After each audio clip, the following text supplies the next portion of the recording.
প্রিয় দর্শক, প্রীতি এবং শুভেচ্ছা নিন। সাজ্জাদ কাদির এই মুহূর্তে আপনাদের সামনে কথা বলতে এসেছি।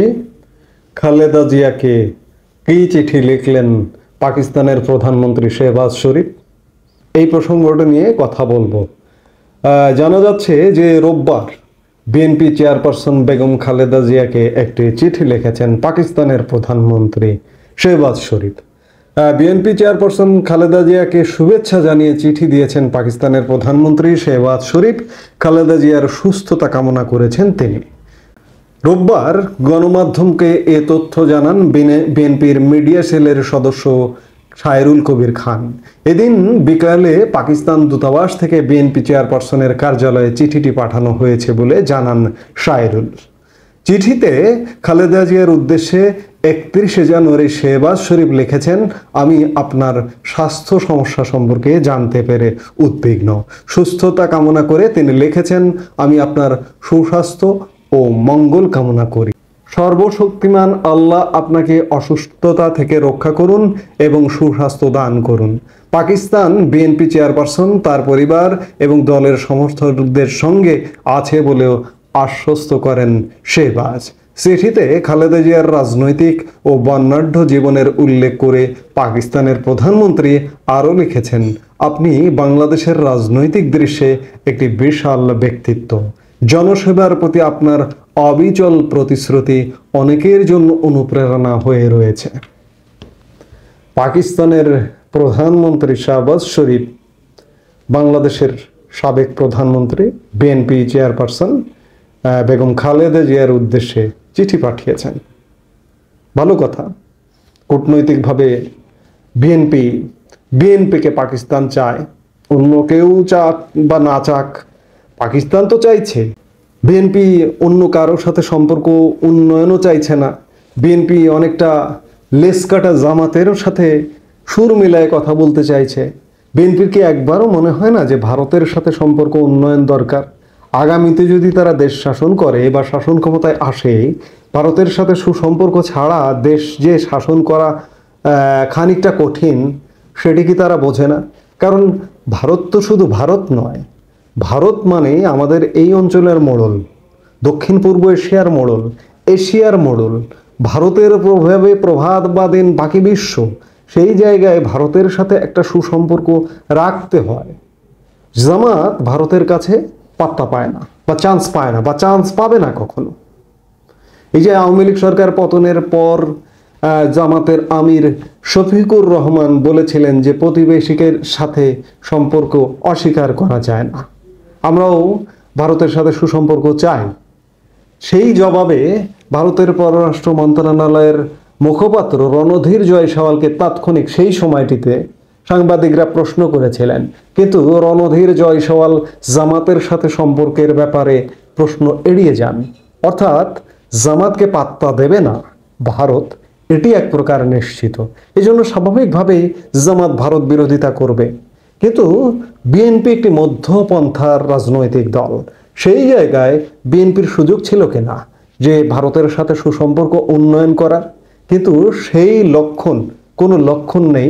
উল্টো জামাতের সুরে বিএনপি ভারত বিরোধিতা এবং ভারত বিরোধিতাপূর্ণ কথাবার্তা, এক প্রকার ক্যাম্পেইন চালু করে। দুদিন পর পর বিএনপির সিনিয়র যুগ্ম মহাসচিব রুহুল কবির রিজভী নানা কাণ্ড ঘটান, নানা নাটক ঘটান। কখনো ওয়াইফের শাড়ি, ভারতীয় শাড়ি পরান, কখনো বেসানা চাদর পরান, ইত্যাদি নানা কিছু বলে ভারতীয় ক্যাম্পেইনকে আরও চাঙ্গা করবার একটা পাঁয়তারা চালান। এতে করে বিএনপির সাথে ভারতের সম্পর্ক ভালো হওয়াটা, এটি খানিকটা এই মুহূর্তে যদি বলি দুঃস্বপ্নের মতো। আবার কোনো সম্পর্কের ক্ষেত্রে এটিও প্রযোজ্য যে সম্পর্কের শেষ কথা বলে কিছু নেই, কিংবা রাজনীতির শেষ কথা বলে কিছু নেই। ঠিক তেমনি বিএনপির সাথে যে আগামী দিনে ভারতের সুসম্পর্ক হবে না, এটিও বলা যায় না। কিন্তু এই মুহূর্তে দেখা যাচ্ছে না কোনোভাবেই, বরঞ্চ পাকিস্তান বাংলাদেশের দিকে ধেয়ে আসছে। আবার বাংলাদেশও কোলে তুলে নিতে চাইছে পাকিস্তানকে। ইউনূস সরকার তো চাইছেই, ঠিক তেমনিভাবে বিএনপির দিকে পাকিস্তান ধেয়ে আসছে। পাকিস্তানের প্রধানমন্ত্রী বিএনপিকে চিঠি দিয়েছে। এখন বিএনপি এটি সগৌরবে গণমাধ্যমকে জানিয়েছে, বিএনপির চেয়ারপারসনের মিডিয়া উইং কিংবা বিএনপির মিডিয়া উইং। ভবিষ্যতে বিএনপিও পাকিস্তানের প্রতি কি প্রীতি দেখায় এটি দেখবার বিষয়। পাকিস্তানের সাথে আপনি যে প্রীতি দেখান না কেন, পাকিস্তান পৃথিবীতে একটি ব্যর্থ রাষ্ট্র হিসেবে পরিচিত। পাকিস্তান গুরুত্বহীন একটি রাষ্ট্র হিসেবে পরিচিত। এমনকি পাকিস্তান কোনো বাংলাদেশ, এই যে ভারত ভ্রমণ বন্ধ, কোনো বাংলাদেশি বা বাংলাদেশিরা ব্যাপক হারে পাকিস্তান ভ্রমণে যাচ্ছে না কেন?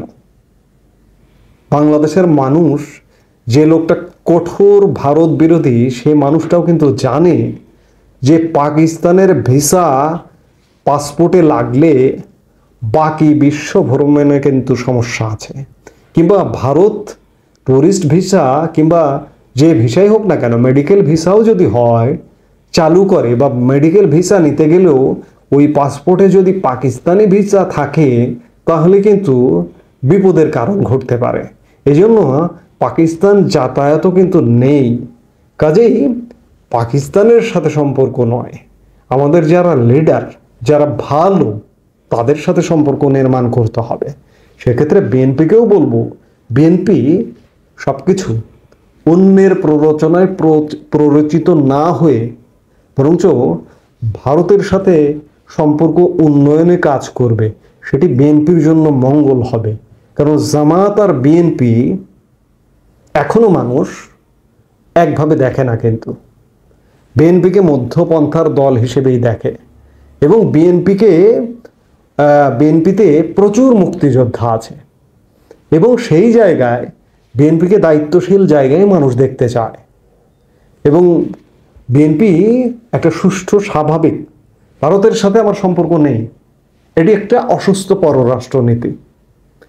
কেন অসুস্থ? আপনি একটা শিশুও বোঝে, আপনার বাড়ির পাশে, সবচেয়ে পাশে যে দেশটি বা যে বাড়িটি, আপনি তার সাথে সম্পর্ক করবেন না, ওই বাড়ি ডিঙ্গি আর এক বাড়িতে যায় সম্পর্ক করবেন, এটি তো সম্পর্কের অস্বাভাবিকতা বলে। সেই জায়গায় বিএনপির এখনও সুযোগ আছে।